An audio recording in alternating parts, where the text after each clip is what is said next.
आपका एक बार फिर से वेलकम करते हैं आज के हमारे इस प्रेस वीडियो पे। तो आज इस वीडियो के अंदर मैं आपके साथ डिस्कस करूंगा Aditya Birla Sun Life PSU equity fund डाइट ग्रोथ के बारे में।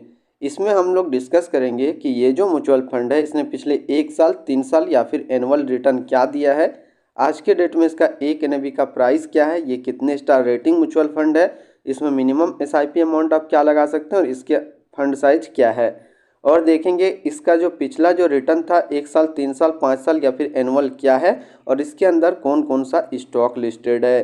तो सबसे पहले हम लोग बात कर लेते हैं इसका पिछले 6 महीने का रिटर्न का। तो 6 महीने में जो रिटर्न दिया है वो 52.56% का रिटर्न है 6 महीने के अंदर।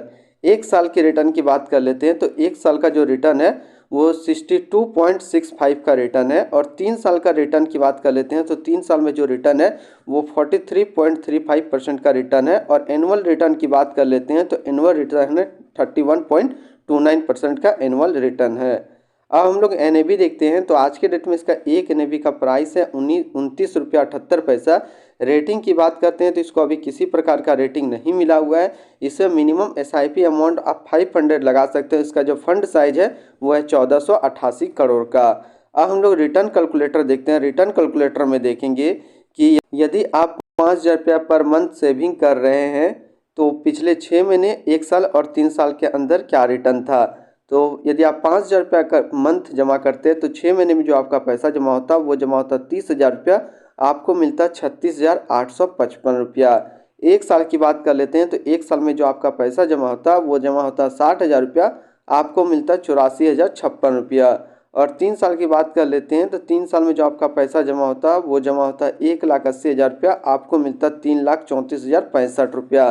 अब हम लोग होल्डिंग की बात कर लेते हैं तो इसके अंदर जो टोटल स्टॉक लिस्टेड है वो 39 स्टॉक लिस्टेड है। इसमें अगर टॉप 10 पे हम लोग बात कर लेते हैं तो टॉप 10 में पहला नाम आता है कोल इंडिया लिमिटेड, दूसरा एनटीपीसी लिमिटेड, तीसरा स्टेट बैंक ऑफ इंडिया, चौथा power grid corporation of India limited, पाँचवा है गेल इंडिया लिमिटेड, छठा है बैंक ऑफ इंडिया, सातवां है India renewable energy development agency limited, आठवां है पंजाब नेशनल बैंक, नौवां है oil and natural gas corporation limited and 10वां है हिंदुस्तान एरोनॉटिक लिमिटेड। तो ये टोटल टॉप 10 स्टॉक इसके अंदर लिस्टेड है। ऐसे इस म्यूचुअल फंड के अंदर जो टोटल स्टॉक लिस्टेड है वो 39 स्टॉक लिस्टेड है। अब हम लोग रिटर्न एंड रैंकिंग की बात कर लेते हैं तो 6 महीने में जो फंड रिटर्न है वो 51 का है, 1 साल में 61.5 का है, 3 साल में 194.9 का है, और एनुअल देखा जाए तो 194.9 का है।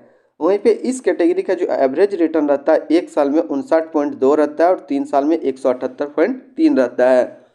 अब रिटर्न रैंक की कैटेगरी पे देखते हैं तो 6 महीना में 1 नंबर पे रैंक करता है, 1 साल में भी ये 1 नंबर पे रैंक करता है और 3 साल में भी ये पहले नंबर पे रैंक करता है।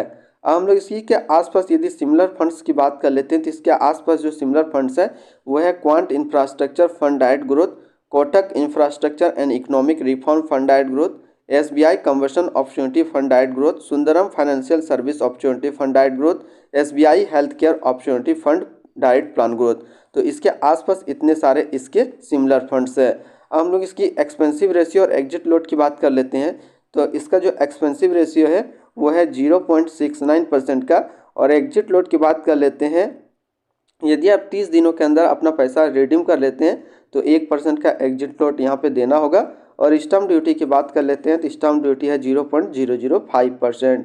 हम लोग इसकी फंड मैनेजमेंट की बात कर लेते हैं तो इसका जो फंड मैनेजर है वो है धवल गाला और धवल जोशी, ये दोनों प्रेजेंट है इस फंड को मैनेज करने के लिए।